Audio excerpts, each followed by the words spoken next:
Sir நான் சொல்றது கேளுங்க சார். அந்த கன் எப்படி என் கைக்கு வந்ததுன்னே தெரியல. திடீர்னு ஒரு சவுண்ட் கேட்டது. திடீர்னு யாரோ என் கையில ஏதோ வெச்ச மாதிரி இருந்துச்சு. பார்த்தா கன்னு. அதுக்குள்ள நீங்க வந்து என்ன பிடிச்சிட்டீங்க சார்? ஆமா, இவர் சின்ன பாப்பா யாரோ கிளுகிளுப்பேன்னு சொல்லிட்டு துப்பாக்கியை கொண்டு வந்து கையில கொடுத்துட்டாங்க. இவரும் பிடிச்சிட்டாரு கெட்டியா. டேய், ஒரு கொலையை பண்ணிட்டு கண்டுபிடிக்க வந்த போலீஸையும் சுட பார்த்துட்டு என்னடா கதையா விடுற? சார் நீங்க என்ன தப்பா டார்கெட் பண்றீங்க சார். கோவத்துல ஏதோ தப்பான முடிவுலாம் எடுக்கிறீங்க சார். ஆமாண்டா, நான் தான்டா தப்பு. ஒரு கொலையை பண்ணிட்டு என்கிட்ட வந்து அட்ரஸ் கேட்ட நீ கரெக்டு. உன்னை போய் உட்கார வச்சு பதில் சொன்ன பாரு, நான் தப்பு. மியூசிக்னு எங்கேயோ ஒரு இடத்துக்கு கூட்டிட்டு போய் எதையோ ஒன்று கலந்து கொடுத்து என்னை மயக்கம் போட வச்ச நீ கரெக்டு. ஆனா நம்பி வந்த பாரு, நான் தப்பு. சார் நான் எவ்வளவு சொன்னாலும் கேட்க மாட்டீங்களா சார்? இனிமே நான் கேட்க மாட்டேன், என் துப்பாக்கி தான் கேட்கும். பேசாம வா. சார் உங்களுக்கு எவ்வளவு புரிய வைக்க முடியாது. நான் எதுக்கு ஏன் கேர்ள் ஃப்ரெண்டை கொல்லணும்? கொஞ்சம் மூளையை யூஸ் பண்ணுங்களேன். அந்த மூளை தாண்டா சொல்லுது நீ ஒரு தப்பு, கரெக்ட் பண்ணவே முடியாத தப்புன்னு. வேற வழியே இல்லை, இது நானே பாத்துக்கிறேன்.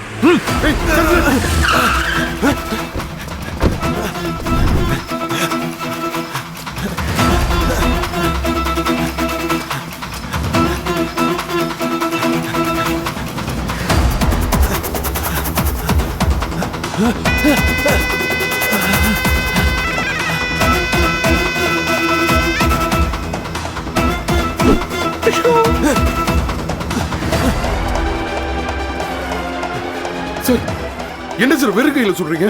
அவன் எஸ்கேப் ஆயிட போறான் சார். சுடுங்க சார். அப்படியா?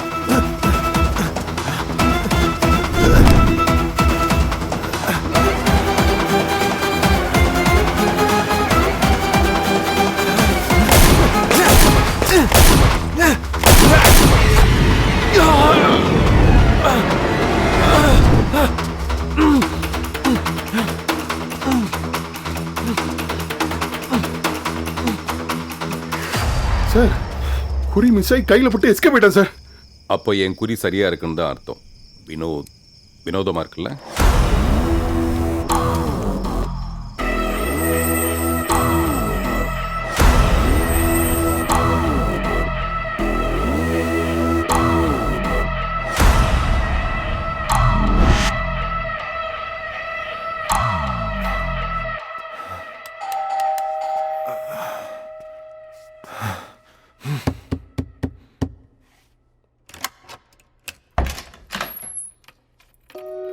என்னாச்சு?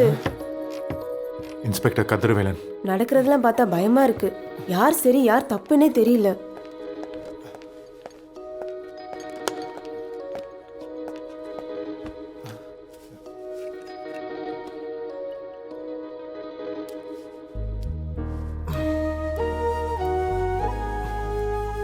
கதிரவேலன் எதுக்கு ஷூட் பண்ண?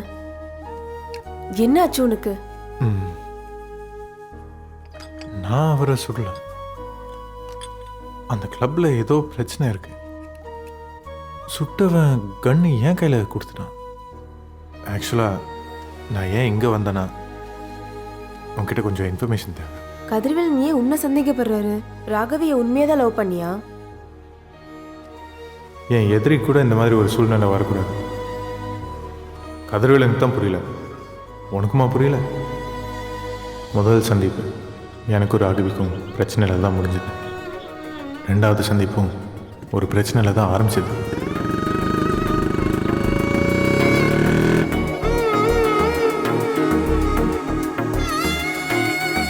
அப்போ ஹாஸ்டல்ல இருக்கிற என் பிள்ளைங்களை போய் பார்த்துட்டு வான்னு சொன்ன என் ஃப்ரெண்டு பைத்தியமா இல்ல தேடி வந்த நான் பைத்தியமா?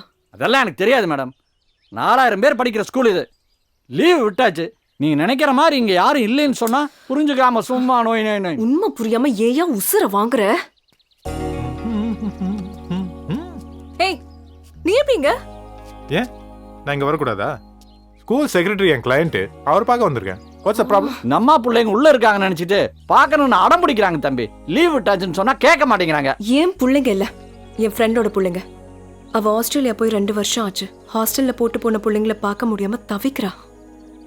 Love marriage. பெத்தவங்க சப்போர்ட் பிள்ளைங்களுக்கே இல்ல. பேரு குழந்தைங்களை எங்க போய் பார்க்க போறாங்க?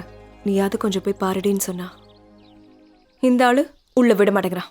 அவ்வளவுதானே, ஒன்றும் பிரச்சனை இல்லை. அண்ணா நான் பார்த்துக்கிறேனே. சரி என்னமோ பண்ணுங்க. வா.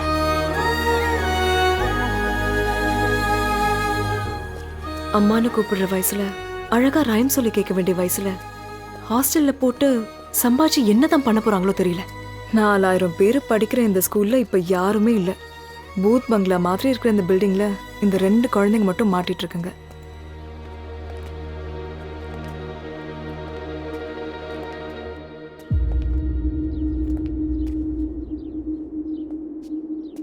அனிதா குட்டி, விஷ்ணு,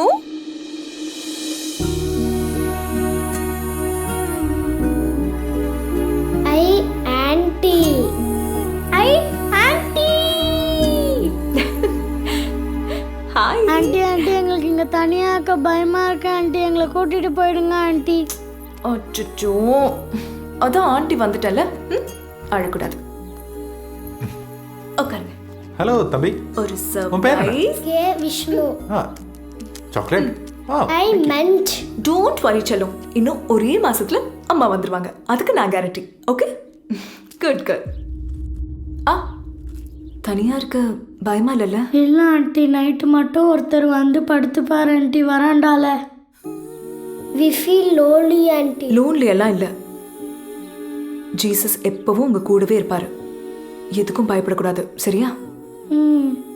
எனக்கு ஒரு 1 வீக் டைம் கொடுங்க. அதுக்கப்புறம் நானே வந்து உங்க 2 பேரையும் கூட்டிட்டு போறேன். ஓகே?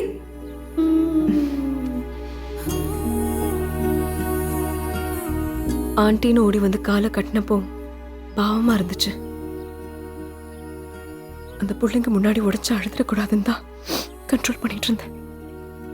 கான்வென்ட்ல படிக்க வைக்கிறதும் காசு பணம் சம்பாதிக்கிறதும் தான் வாழ்க்கையா என்ன? எல்லாரும் ஒன்னா இருக்கிறது தானே வாழ்க்கை. நாங்களும் தான் ஐடியில் ஒர்க் பண்றோம். பெருசா சம்பாதிக்கலையா? பிக்னிக் போலையா?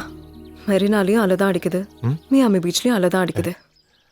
ஆக்சுவலி மயாமி வந்து அமெரிக்காவில் தானே இருக்கு, ஆஸ்திரேலியாவில் இல்லையே. இல்லைல்ல. ரொம்ப முக்கியம். நீ மூடிட்டு கிளம்பு. அது கரெக்டாக தானே சொல்லுங்க. ஏய்,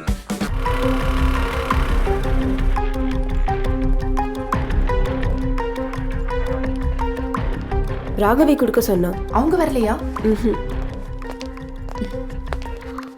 வேதிகா, என்ன? எதுக்கு நீ வந்தன்னு தெரிஞ்சு போச்சு. ஒழுங்கா வா.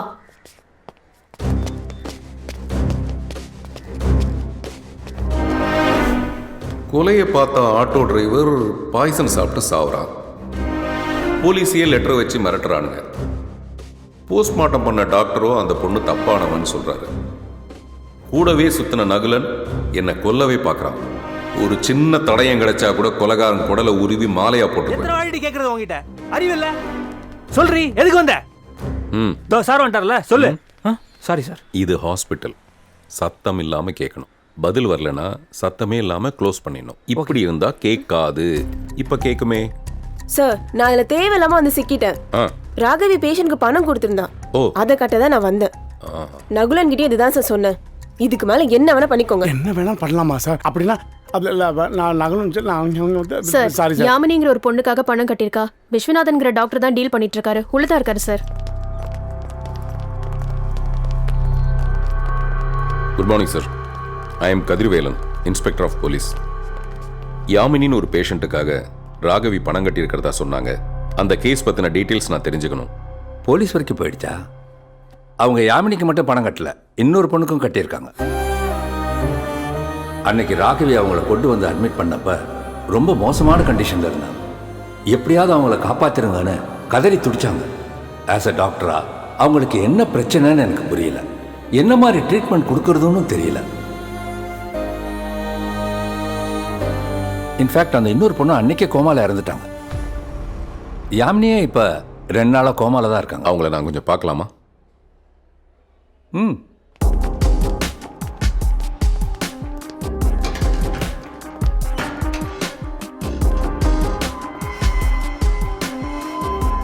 மிஸ்டர் கதிர்வேலன், ஒரு 10 வருஷம் போதையில் இருந்தவங்க எப்படி நடந்துப்பாங்களோ அப்படிதான் இருந்தது இவங்க 2 பேரோட பிஹேவியரும் அட்மிட் ஆகும்போது.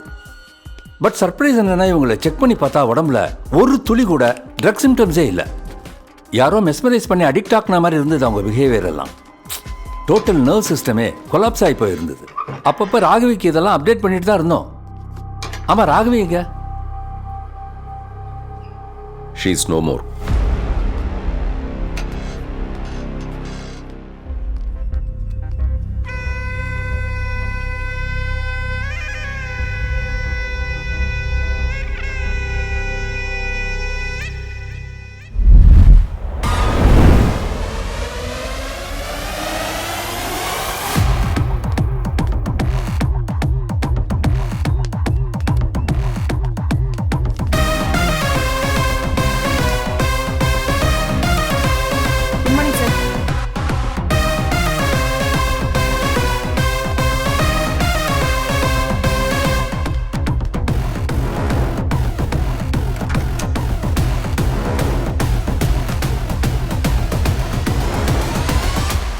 வாங்க கதிர். சார், அந்த ராகவி கேஸ் புது டைமென்ஷன்லாம் போகுது, ஆனால் பிடிச்சிருவோம் சார். கிழிச்சிங்க. ஆஃப்டர் ஆல் ஒரு கொலை கேஸு, அதை வச்சு இன்னும் ஊர்கா போட்டுட்டு இருக்கீங்க. நான் கூப்பிட்டது அதுக்கு இல்லை, வேற ஒரு முக்கியமான கேஸ். Watch this.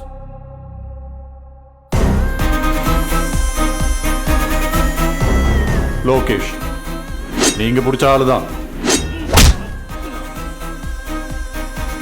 போதை வியாபாரத்தில் போட்டியா வந்தவங்களை போட்டு தள்ளினது, லோக்கல் அமைச்சரோட பிஏவை வெட்டி சாச்சது, போராட்டம் பண்ண தொழிற்சங்க தலைவரை கொலை பண்ணது, கூட இருந்தவனையே இன்ஃபார்மரோ நினைச்சு போட்டு தள்ளினது, பணத்துக்காக ஒரு அப்பாவி பொண்ணை கிட்னாப் பண்ணது, பிரச்சனை பெருசான உடனே அவளை கழுத்தறுத்து போட்டது,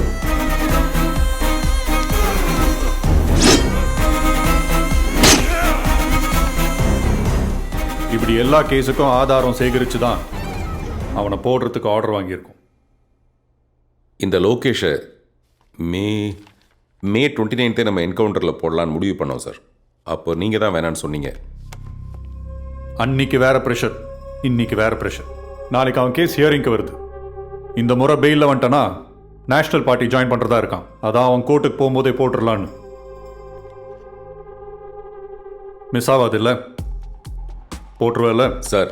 sorry to say this sir, நான் டீ போட்டாலே கொஞ்சம் ஸ்ட்ராங்காக தான் போடுவேன். இந்த மாதிரி விஷயத்தெல்லாம் டபுள் ஸ்ட்ராங்காக போடுவேன் சார். இதையாவது கேர்ஃபுல்லாக டீல் பண்ணுங்க சார்.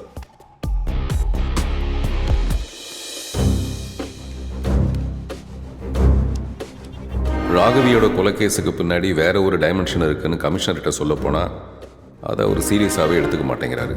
லோகேஷுங்கிற ரவுடியை விட இது பெரிய விஷயங்கிறது அவருக்கு புரிய மாட்டேங்குது. துள்ள துடிக்க செத்துருக்கா ராகவி. கோமால இருந்த ராகவியோட ஃப்ரெண்டு ஒருத்தி செத்துருக்கா. இப்போ இன்னொரு பொண்ணு கோமால இருக்கா.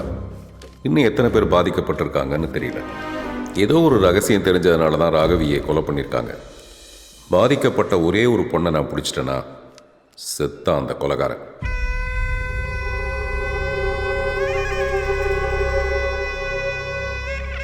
சார் எனக்கு ஒன்றும் தெரியாது சார்.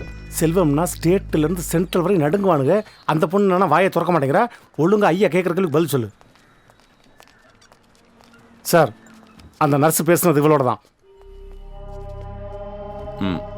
சார் என்னால் ஓப்பனாக எல்லாத்தையும் சொல்ல முடியாது. ஒரு பொண்ணு 3 பொண்ணுங்களை கூட்டிகிட்டு வந்தாங்க. அந்த பொண்ணுங்கெல்லாம் வரப்பயே ரொம்ப பாதிக்கப்பட்டிருந்தாங்க சார். அதில் 2 பொண்ணுங்க பொட்டுன்னு அன்றைக்கே இறந்துட்டாங்க சார். அதுக்கப்புறமும் 2 பொண்ணு கூட்டிகிட்டு வந்தாங்க சார். நாங்கள் முடியாதுன்னு சொல்லி அனுப்பிச்சிட்டோம் சார். அவ்வளோதான் எனக்கு தெரியும். இத்தனை பொண்ணுங்க பாதிக்கப்பட்டிருக்காங்கன்னா அதுக்கு பின்னாடி வேற ஏதோ ஒரு பெரிய மர்மம் இருக்கு. நல்லா ஞாபகப்படுத்தி சொல்லுங்க. நீங்க சொல்ற பதில்ல நிறைய பொண்ணுங்களோட வாழ்க்கை அடங்கியிருக்கு. என்ன பிரச்சனைலாம் எனக்கு ஒன்றும் புரியல சார். ஆனால் அவங்களை அழைச்சிட்டு வந்த பொண்ணு கிளப்புக்கு போகாதீங்க சொன்னால் கேட்குறீங்களான்னு சொல்லிட்டு அன்றைக்கி பூரா கதறி அழுதாங்க சார். ஏதோ போதை விவகாரம்னு சொல்லிட்டு நானும் அப்படியே அமைதியாக விட்டேன் சார். சார் ஒருவேளை நம்ம நகுலனை அரெஸ்ட் பண்ண அதே கிளப்பாக இருக்குமோ? அவன் ராகவியை மட்டும் கொலை பண்ணல சார், ஏகப்பட்ட பொண்ணுங்களோட சாவுக்கு காரணமாக இருந்திருக்கேன் சார். 3 பொண்ணுங்களை கூட்டு வந்ததா சொன்னீங்க. ஆமாம் சார், ஆமாம் சார். அதில் 2 பேர் செத்துட்டாங்க இல்லையா? மீதி ஒருத்தர் டிஸ்சார்ஜ் ஆகி வீட்டுக்கு போயிருக்கணும். யார் அந்த பொண்ணு? அவங்க அட்ரஸ் என்ன? மற்ற விவரத்தை சொல்லுங்க சார். சொல்லுமா. சொல்லலைன்னா உள்ள வச்சு கும்மி போடுவேன். செல்வம். Sorry sir. சிஸ்டர், செத்து போன பொண்ணு உங்க சிஸ்டர் இருந்தா இப்படி பேசுவீங்களா? ப்ளீஸ். நீங்கள் சொல்கிறதெல்லாம் கரெக்டு தான் சார். அந்த பொண்ணு தெய்வ தினமாக பொழைச்சிக்கிட்டா. அவங்க பேரண்ட்ஸ்க்கும் இன்ஃபார்ம் பண்ணி அவங்கள வீட்டுக்கே அமுச்சு வச்சிட்டோம் சார். அவங்க கிராமத்துக்கே போயிட்டாங்க சார். ஒரு உயிர் எப்படி போச்சுன்னு தெரியாம அந்த மார்ச்சுவரி இருட்டுக்குள்ளேயே நான் தேடிட்டு இருந்திருக்கேன். நீ கதவை திறந்து விட்டுருக்க. இப்ப என்னுடைய எல்லா கேள்விக்கும் பதில் கிடைச்சிருச்சுமா. ரொம்ப நன்றி. ஆனா நீ தைரியமா இரு. உன் பேர் நிச்சயமா வெளியில வராது. நீ நல்லா இருப்பமா.